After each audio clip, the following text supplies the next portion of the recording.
प्यारे बच्चों, स्वागत है आपका विस्फोट लर्निंग एकेडमी के इस नए वीडियो में। तो बच्चों, आज के इस वीडियो में हम आपकी कक्षा 10वीं विज्ञान अध्याय 16 जो कि है हाइड्रोकार्बन के व्युत्पन्न, उसके आज दूसरे वीडियो में आज हम एथिल एल्कोहल या एथेनॉल के औद्योगिक विधि, औद्योगिक निर्माण की विधि का अध्ययन आज के इस वीडियो में एकदम सहज, सरल और आसान भाषा में विद कंसेप्ट करने वाले हैं। देखिए, वीडियो एकदम सीक्वेंस से चलेगा। सबसे पहले आपको यह बताया जाएगा कि एथिल एल्कोहल या एथेनॉल को बनाया कैसे जाता है, फिर उसके बाद बताया जाएगा कि इसके गुणधर्म क्या क्या हैं, फिर उसके बाद आपको इसका उपयोग और इससे होने वाले हानि को बताया जाएगा। तो आइए बिना देर के वीडियो को शुरू करते हैं। देखिए,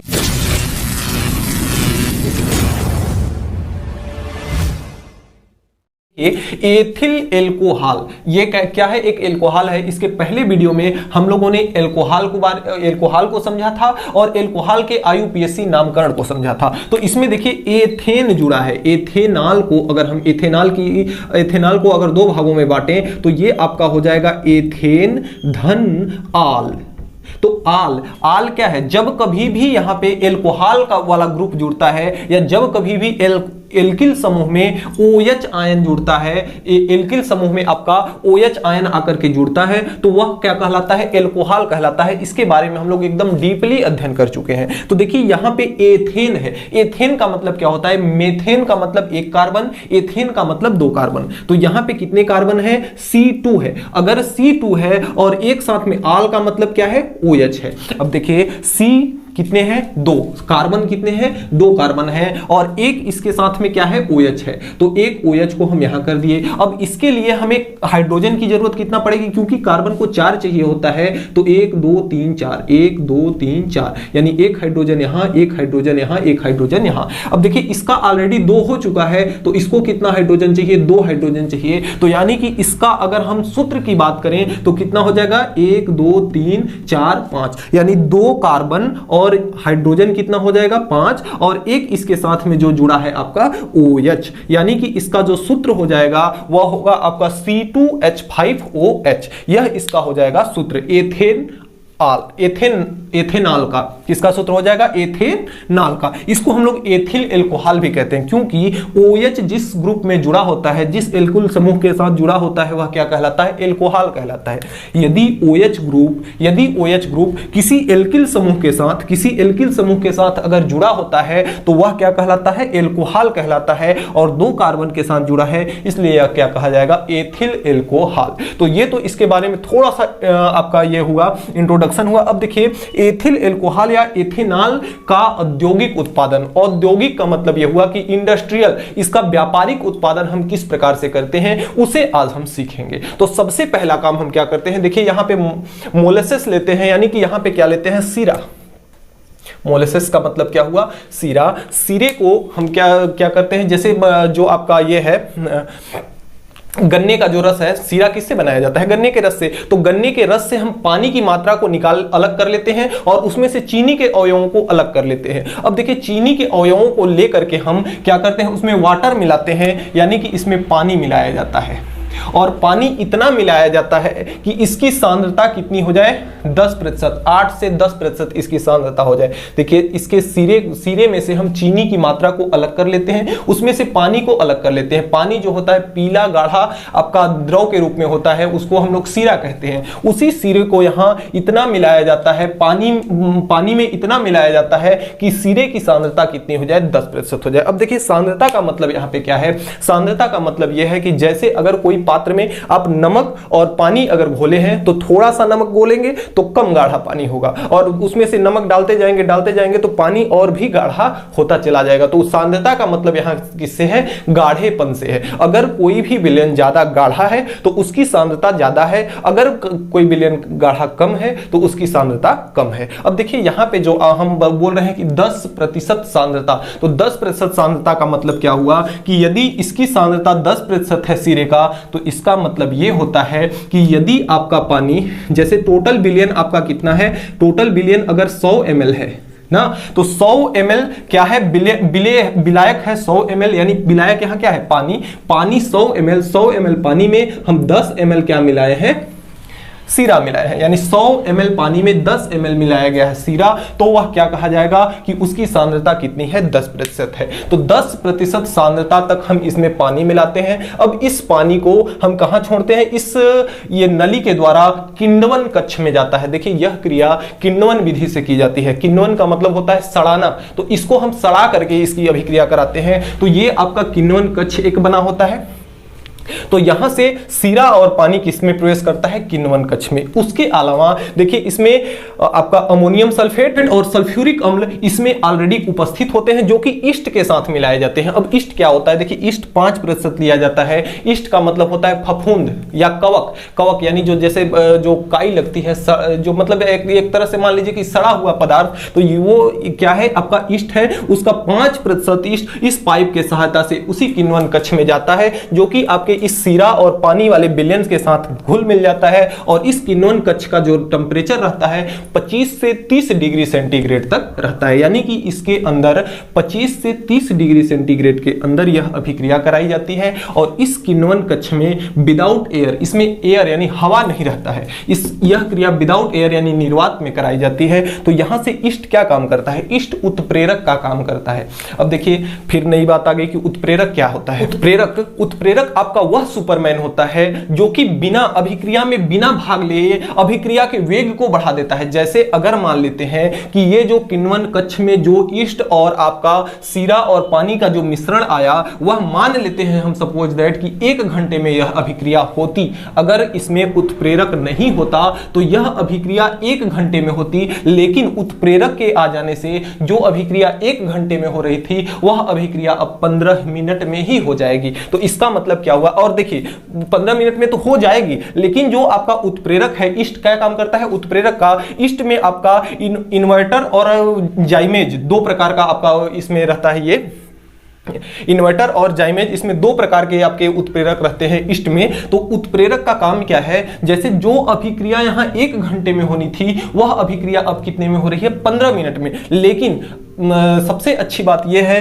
कि जो यहां उत्प्रेरक है इसके अभिक्रिया से उसको कोई लेना देना नहीं, बस आता है और अपनी उपस्थिति में क्या करता है, वेग को बढ़ा देता है। जैसे अगर मान लेते हैं कि आप कोई काम कर रहे हैं और जैसे काम चोरी आप कर रहे हैं कोई चीज, और कोई अगर मान लेते हैं कि आ जाता है, जैसे आपके पिता, आप घर में ही कोई काम कर रहे हैं और उस काम में काम चोरी आप कर रहे हैं, और अगर आपके पिताजी आ गए तो आप फटाफट से उस काम को करने लगते हैं। ठीक उसी प्रकार से उत्प्रेरक की उपस्थिति में क्रियाएं जो है कि फटाफट होने लगती हैं, जल्दी से क्रियाएं होने लगती हैं। तो यही आपका महान जो योद्धा है वह क्या कहलाता है, उत्प्रेरक। तो ईस्ट को इसलिए मिलाया जाता है कि यह अभिक्रिया जो यहाँ पे मतलब 3-4 दिन, एक वैसे अगर बिना ईस्ट की मौजूदगी में करते तो यहाँ 1 हफ्ते से भी ज्यादा लग जाता, जबकि ईस्ट मिला देने पर यह अभिक्रिया लगभग आपके 2-3 दिन में कंप्लीट हो जाती है। तो इसमें हम क्या करते हैं, इस पानी और सीरे के मिश्रण को ईस्ट को 5% मिला करके इस किण्वन कक्ष में 2-3 दिन के लिए छोड़ दिया जाता है।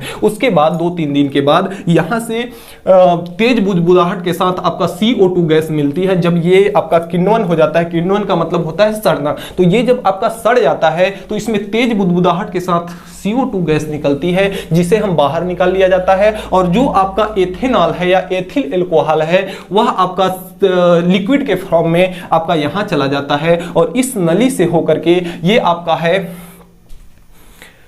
प्रभाजक स्तंभ। यह क्या कहलाएगा आपका, प्रभाजक स्तंभ, प्रभाजक स्तंभ।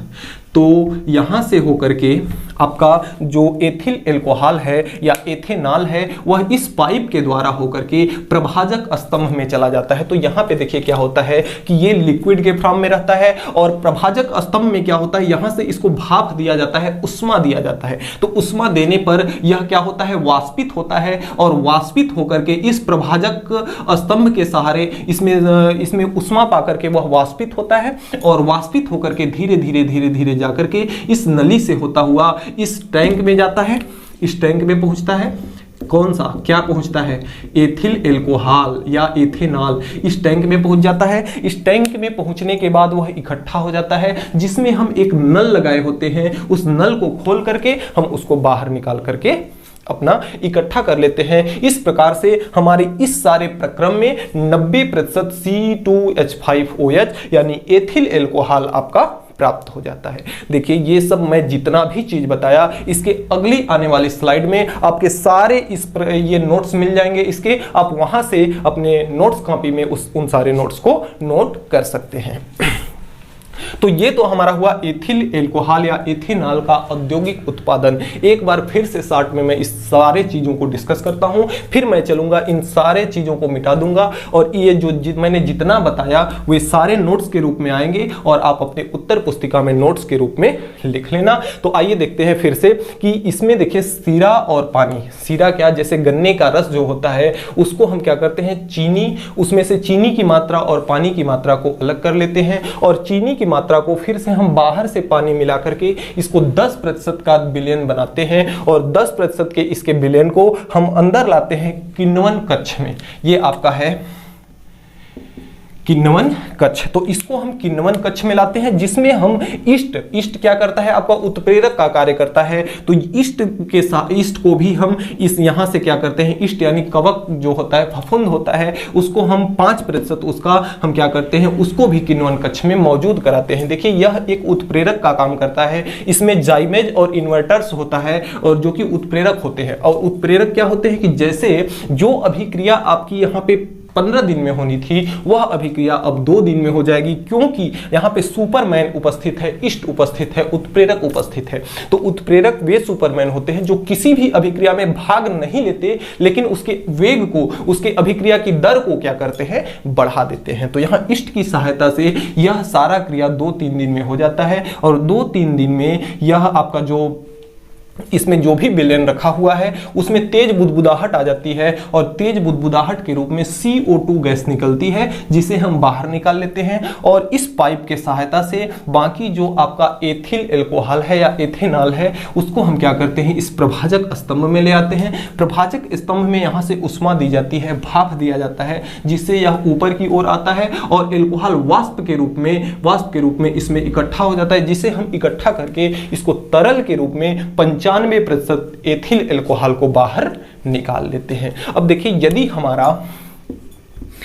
यदि हमारा अगर 100% एथेनॉल निकला, 100% एथेनॉल है, यानी कि उसमें कुछ भी मिलावट नहीं है, उसमें पानी की मात्रा बिल्कुल भी नहीं है, तो इसे हम कहते हैं परिशुद्ध एल्कोहल। क्या कहते हैं, परिशुद्ध एल्कोहल, जिसमें पानी की मात्रा बिल्कुल भी ना हो, यानी 100% एथेनॉल हो, उसे हम कहते हैं परिशुद्ध एल्कोहल। और जिसमें 5% अगर जल की मात्रा हो, 5% जल मिलाने पर,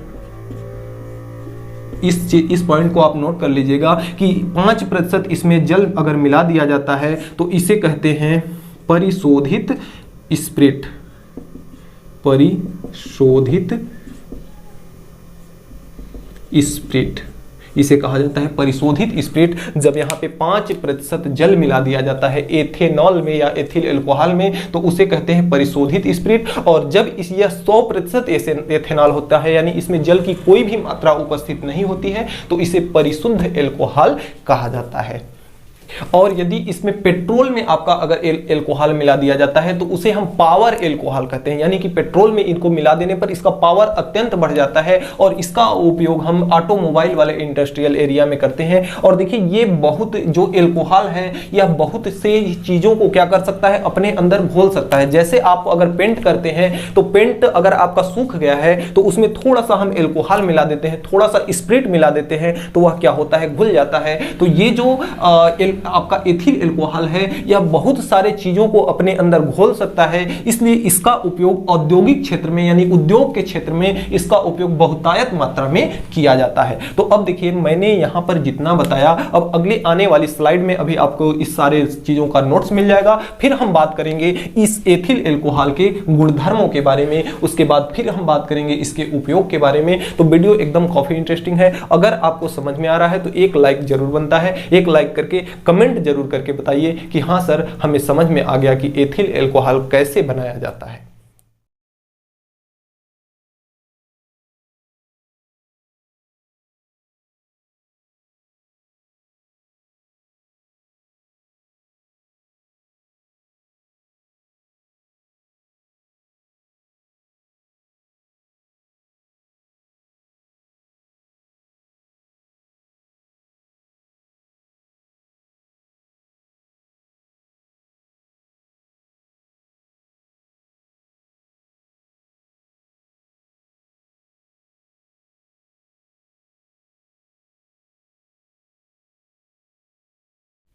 सभी बच्चे कमेंट में लिखेंगे, क्योंकि लिखने से याद होता है कि एथिल एल्कोहल का सूत्र C2H5OH होता है। तो सभी बच्चे लिखेंगे कमेंट बॉक्स में कि एथिल एल्कोहल का सूत्र C2H5OH। देखिए इन सारे के अंदर अभिक्रिया क्या क्या होती है। सबसे पहले इसमें क्या मिलाया जाता है, सिरका, और जो सिरका का सिरा का जो सूत्र होता है वह होता है C12H22 और O11। इसका सूत्र होता है, इसमें हम क्या मिला रहे हैं, जल, और जल का सूत्र आपका होता है H2O, और यह जो है आपके ईस्ट की उपस्थिति में मिलाया जाता है। और ईस्ट में आपका एंजाइम जो होता है वह होता है इन्वर्टर्स। तो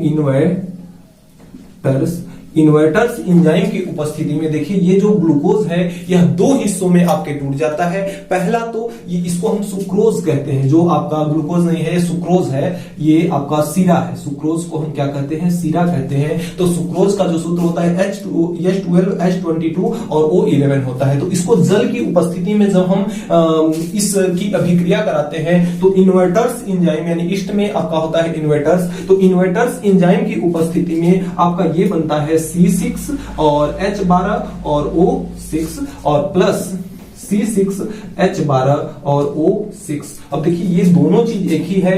एक को कहते हैं हम ग्लूकोज और दूसरे को कहते हैं फ्रक्टोज। दूसरे को क्या कहते हैं, फ्रक्टोज। अब देखिए इससे हमें दो चीज मिलता है। यहां जब इस किण्वन कक्ष में जब आता है तो इसमें ग्लूकोज और फ्रक्टोज होता है। अब इसमें देखिए जो ईस्ट होता है उसमें इन्वर्टर्स होते हैं और जाइमेज होते हैं। तो जो इन्वर्टर्स होता है वह सुक्रोज के अणुओं को तोड़ देता है दो पार्ट में, ग्लूकोज और फ्रक्टोज। किसमें तोड़ता है, ग्लूकोज और फ्रक्टोज। और फिर ग्लूकोज की अभिक्रिया आपके जो C6H12O6 इसकी अभिक्रिया जब हम कराते हैं तो इस ये जाइमेज की उपस्थिति में, किसके उपस्थिति में, जाइमेज, ईस्ट में ही क्या होता है आपका जाइमेज होता है। और जाइमेज की उपस्थिति में जब इसका अभिक्रिया कराते हैं तो आपका बनता है 2C2H5OH। और इसके साथ में कुछ आपका निकलता है, यहां से क्या निकल रही है, CO2 गैस। तो यहां से आपकी दो मॉलिक्यूल में निकल जाती है CO2 जो कि गैस के रूप में बाहर चली जाती है। तो इस प्रकार से इसकी ये अभिक्रिया हुई। तो यहां पर ये देखिए C2H5OH, C2H5OH क्या है, एथेनॉल है जिसका हम निर्माण कर रहे थे। अब देखिए इसके अगली साइड में ये, तो इस प्रकार से अभिक्रिया के द्वारा एथेनॉल का हमारा एथेनॉल इस प्रकार से हमारा निकल जाता है। ये सारी अभिक्रियाएं, ये दोनों अभिक्रियाएं इसके अंदर ही होती है। तो देखिए हमारा अगले क्रम में जो हमारा अगला टॉपिक है एल्कोहल के गुणधर्म। हमने कुछ अभिक्रियाएं यहां पर लिखी हैं। इन अभिक्रियाओं को हम आइए बारी बारी से समझते हैं। देखिए सबसे पहले धातु के साथ जब अभिक्रिया करता है एल्कोहल तब क्या होता है। देखिए C2H5OH एल्कोहल है। एक परख नली में हम क्या करते हैं, एक परख नली में हम इसमें जिसमें एथिल एल्कोहल उपस्थित है इसमें हम क्या मिलाते हैं, जैसे कोई भी धातु Na मिला लेते हैं, मैग्नीशियम मिला लेते हैं, सोडियम मिला लेते हैं, कुछ भी मिला लेते हैं। तो हम यहाँ पे सोडियम Na क्या करते हैं, इसमें मिलाते हैं। तो जब Na ये किसका विलयन है, एथिल एल्कोहल यानी C2H5OH का विलयन है। तो इसमें जब हम क्या मिलाते हैं, सोडियम यानी किसी भी धातु को मिलाते हैं, थोड़ी सी मात्रा में मिलाएंगे तो जो धातु होगी वह नीचे अवक्षेप के रूप में बैठ जाती है। और इसके साथ आपका जो H2 गैस होती है, H2 गैस तेज बुदबुदाहट के साथ, इसके साथ तेज बुदबुदाहट के साथ क्या होती है, बाहर निकलती है। कौन सी gas, H2 gas. H2 gas जो है बाहर निकलती है। ये जो आपका उत्पाद बना, इसके साथ में जो आपका ये बना वह देखिए इसके साथ आपका क्या जुड़ा हुआ है, सोडियम जुड़ा हुआ है और एथीन के साथ O जुड़ा हुआ है। तो O क्या है, आपका ऑक्साइड है और ये क्या है, एथिल है। तो एथिल ऑक्साइड और ये आपका है सोडियम। तो ये आपका हो गया सोडियम एथॉक्साइड, सोडियम एथॉक्साइड। तो जब हम किसी भी धातु को मिलाते हैं इसमें, तो जो आपका होता है उसमें धातु का एथॉक्साइड बनता है। अगर मैग्नीशियम यहां मिलाया जाएगा तो मैग्नीशियम एथॉक्साइड बनेगा। अगर यहां पे सोडियम हम मिला रहे हैं तो सोडियम ऑक्साइड बनेगा। अगर कोई अन्य धातु मिलाते हैं तो आपका धातु के साथ उसके साथ क्या बनेगा, एथॉक्साइड बनेगा। और जो आपका H2 गैस है वह तेज बुदबुदाहट के साथ बाहर निकल जाएगी। अब देखिए दूसरा क्रम में जो है एथिल एल्कोहल का निर्जलीकरण। देखिए एथिल एल्कोहल को हम क्या करते हैं H2SO4 उत्प्रेरक की उपस्थिति में इसे क्या किया जाता है, गर्म। ये किसका चिन्ह है, ये गर्म करने का चिन्ह है। तो इसको हम H2SO4 सांद्र सल्फ्यूरिक अम्ल के साथ इसको हम क्या करते हैं, गर्म करते हैं। तो गर्म करने पर देखिए होता क्या है, इसमें जैसे OH को यहां कर देते हैं समझने के लिए, और OH को हम यहां कर देते हैं। तो इसमें देखिए होता क्या है कि ये वाला बंध और ये वाला बंध, देखिए C और H के मध्य एक बंध है, C और OH के मध्य एक बंध है। तो जब इसको गर्म किया जाता है तो ये वाले बंध, ये वाला बंध क्या करता है, धीरे धीरे धीरे धीरे टूटना चालू करता है, और यह भी बंध धीरे धीरे टूटना चालू करता है। और यह जब टूटेगा, ये बंध जब टूटना चालू करेगा तो H और OH के मध्य एक बंध उपस्थित होगा। H और OH के मध्य ये दोनों अणु आपस में जुड़ जाएंगे। इनका जब बंध टूटेगा तो H के दो अणु हो गए, एक अणु ऑक्सीजन का, तो H के दो अणु और एक अणु ऑक्सीजन का मिल करके इसने इन दोनों ने क्या बना लिया, जल। अब देखिए ये बंध जब टूटा आपका, ये बंध जब टूटा तो ये बंध यहां पे डबल बॉन्ड के रूप में इसकी संयोजकता पूरा करने के लिए उपस्थित हो गया। तो इसमें अभिक्रिया हुई क्या, देखिए यहां पर धीरे धीरे जो यहां सिंगल बंध था, ये जब बंध टूटा, जब इसको गर्म किया गया तो ये बंध टूटना शुरू, ये दोनों बंध टूटना चालू हुए, और इसके साथ जो डबल बंध था वह जुड़ना चालू हुआ। और ये जब जुड़ गया तो इसके सारे अणु अलग निकल गए। तो इसके दोनों अणु निकल करके H के दो अणु और O के एक अणु क्या बना दिए, आपका जल। ये क्या बन गया, जल। और जो आपका ये है, ये आपका दो आपका है कार्बन, दो के लिए हम क्या करते हैं, एथ लगाते हैं। और अगर डबल बॉन्ड उपस्थित रहता है तो उसमें हम क्या जोड़ते हैं, इन जोड़ते हैं। तो ये आपका बन गया एथीन। क्या बन गया, एथीन। तो जब कभी भी एल्कोहल का निर्जलीकरण करते हैं, निर्जलीकरण का ही मतलब है जल के अणुओं को बाहर निकालना। तो इसमें आप ऐसे सोचिए कि इसमें जल के अधिक से अधिक कितने अणु निकल सकते हैं। देखिए जल में दो हाइड्रोजन के अणु होते हैं, एक ऑक्सीजन के। तो ऑक्सीजन का एक अणु तो होना ही चाहिए। इसके पास टोटल ऑक्सीजन के अणु हैं कितना, केवल एक है। तो जल के कितने अणु बनेंगे, केवल एक बनेंगे। तो H एक अणु बनने के लिए H कितना चाहिए, दो। तो दो H यहां से मिल गए, यानी इनके बंध टूट गए, और एक O था ही, तो क्या बना लिए, H2O। अब देखिए इसका बंध जब टूटा तो इसके मध्य एक बंध स्थापित हो गया, तो यहां पे डबल बॉन्ड हो गया। और डबल बॉन्ड जब भी होता है तो IUPAC नामकरण में हम क्या लगाते हैं, इन लगाते हैं। अब दो कार्बन के लिए एथ और प्लस इन, यानी कि क्या बन गया, आपका एथीन बन गया। अब देखिए इसका तीसरा नंबर देखते हैं, एल्कोहल का ऑक्सीकरण। तो यहां पे देखिए इसका जब ऑक्सीकरण होता है, इसका ऑक्सीकरण होता है, ऑक्सीकरण का मतलब होता है देखिए जल के अणुओं को बाहर निकालना। ऑक्सीकरण का मतलब होता है जल के अणुओं को बाहर निकालना। तो इसमें देखिए जल के अणु कितने हैं, O एक है, तो यानी कि इसके साथ कितने हाइड्रोजन जाएंगे, दो हाइड्रोजन। तो जल के अणु को जब बाहर निकाला जाएगा तो इसके पास बचेगा कितना, देखिए CH3, दो अणु निकल चुके, 5 अणु H के थे, तो यहां क्या बचा, CH3 बचा। और ये आपका हो गया C और डबल OH, COOH हो गया। देखिए क्योंकि एक अणु इसके थे तो ये आपका हो गया COOH। और इसको हम कहते हैं, देखिए यहाँ पे दो कार्बन है तो इसलिए हम कहते हैं एथेनोइक अम्ल, एथेनोइक अम्ल। तो यहाँ पे हमारा एथेनोइक अम्ल बनता है, एथेनोइक अम्ल बनता है, और जल के अणु बाहर निकालते हैं। जब कभी भी एल्कोहल का हम ऑक्सीकरण कराते हैं तो वहां पे आपका एथिल एल्कोहल का, जब हम एथिल एल्कोहल का ऑक्सीकरण कराते हैं तो वहां एथेनोइक अम्ल बनता है। अगले आने वाले वीडियो में हम पढ़ेंगे COOH जब किसी भी ग्रुप के साथ जुड़ता है तो वहां उसके नामकरण में ओइक अम्ल जुड़ जाता है। तो चूंकि दो कार्बन था, दो कार्बन के लिए एथेन, और COOH जब इसमें ग्रुप आकर के जुड़ गया तो ये आपका हो जाएगा एथेनोइक अम्ल। तो जब कभी भी हम एथिल एल्कोहल का, ये क्या है आपका एथिल एल्कोहल, तो एथिल एल्कोहल का जब हम ऑक्सीकरण कराते हैं तो हमारे पास एक बनता है एथेनोइक अम्ल और दूसरा बनता है H2O। अब देखिए CH3, इसमें देखिए OH आयन जुड़ा हुआ है, तो एल्कोहल तो है लेकिन एक कार्बन है, तो ये क्या है आपका मेथिल एल्कोहल है। क्या है, मेथिल एल्कोहल। तो मेथिल एल्कोहल का जब हम ऑक्सीकरण कराते हैं तो यहाँ COOH बनता है, यानी कि यहाँ दो कार्बन था तो एथेनोइक अम्ल बना था, यहाँ एक कार्बन है तो ये बनेगा आपका मेथेनोइक अम्ल। एक कार्बन के लिए मेथ, दो कार्बन के लिए एथ, तो ये आपका बनेगा मेथेनोइक अम्ल। और जब कभी भी COOH, एक कार्बन के लिए मेथ और जब कभी भी सी डबल OH ग्रुप जुड़ता है तो उसमें हम उसके नामकरण में ओइक अम्ल लगाते हैं। तो यहां आपका हो गया मेथेनोइक अम्ल और साथ में क्या बनेगा, जल, क्योंकि ऑक्सीकरण का मतलब ही है कि जल के अणु को बाहर निकालना, H2 को बाहर निकालना, H+ आयन को बाहर निकालना। तो जल में क्या है, H+ आयन है, ऑक्सीकरण का मतलब है H+ आयन को बाहर निकालना। ठीक, तो यहां से H+ आयन को बाहर निकालना, जब H+ आयन को निकलेगा तो इस निकाला जाएगा तो यहां पे इसके साथ में क्या निकलेगा, O का भी आयन निकलेगा और बनेगा आपका जल। और एथिल एल्कोहल की अभिक्रिया जब हम ऑक्सीकरण कराएंगे तो यहां से एथेनोइक अम्ल, जब मेथिल एल्कोहल की अभिक्रिया कराएंगे तो मेथेनोइक अम्ल बनेगा। तो ये हमारा रहा एल्कोहल का, तो ये हमारा रहा एल्कोहल के गुणधर्म। अब आगे हम पढ़ेंगे एथिल एल्कोहल के उपयोग। तो आप इसका स्क्रीनशॉट लीजिए, फिर आगे हम इस टॉपिक को कंटिन्यू करेंगे।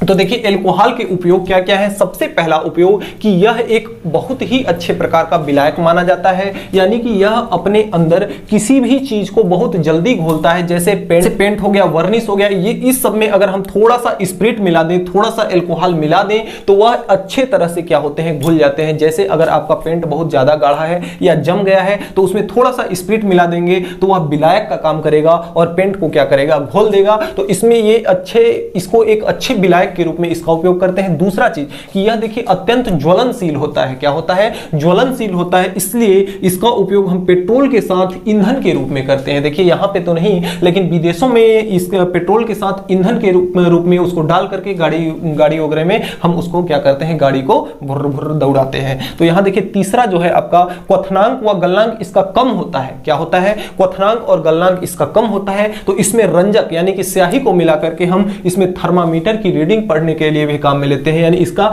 हम थर्मामीटर बना देते टाइम भी इसका हम उपयोग करते हैं, किसका, एल्कोहल का। और देखिए इसमें क्या है कि यह एक नशीला तो देखिए साबुन और दवाई और गाड़ियों के रेडी वाटर में देखिए इसका गलनांक कम होने के कारण यह एक ठंडा पदार्थ है। तो देखिए इसमें हम साबुन, दवाई और गाड़ियों के रेडी वाटर में, जैसे गाड़ी के इंजन को ठंडा करने के लिए उसमें कुलेन हम डालते हैं रेडी वाटर में। गाड़ी के रेडी वाटर में हम क्या डालते हैं, कुलेन डालते हैं। तो कुलेन में क्या रहता है, कुलेन में हमारा वही रहता है एल्कोहल, जो कि गाड़ी के इंजन को ठंडा करने का काम करता है। क्योंकि इसका जो गलनांक होता है, गलनांक और क्वथनांक होता है बहुत ही कम होता है। और देखिए दूसरा चीज चिकित्सा के क्षेत्र में निर्जमीकरण के रूप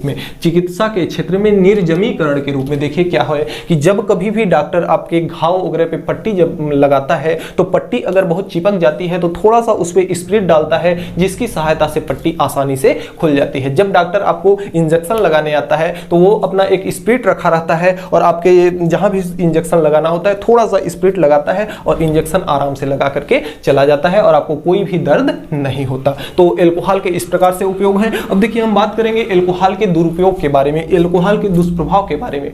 तो देखिए एल्कोहल क्या है, एल्कोहल एक नशीला पदार्थ है। इसकी थोड़ी सी मात्रा अगर हम ले लें तो ये हमें क्या करता है, नशा टाइप में कर देता है। और जब व्यक्ति की इसकी आदत हो जाती है, मतलब बराबर जब सेवन करने लगता है व्यक्ति, तो उसमें होता क्या है कि ये अंदर जाकर के हमारे शारीरिक क्रियाओं पर अत्यंत कुप्रभाव डालता है। हमारे शरीर की जो आपके किडनी, गुर्दा, जो फेफड़े हैं, वो सब काम करना, मतलब उन पर बहुत ज्यादा ही मात्रा में दुष्प्रभाव डालता है।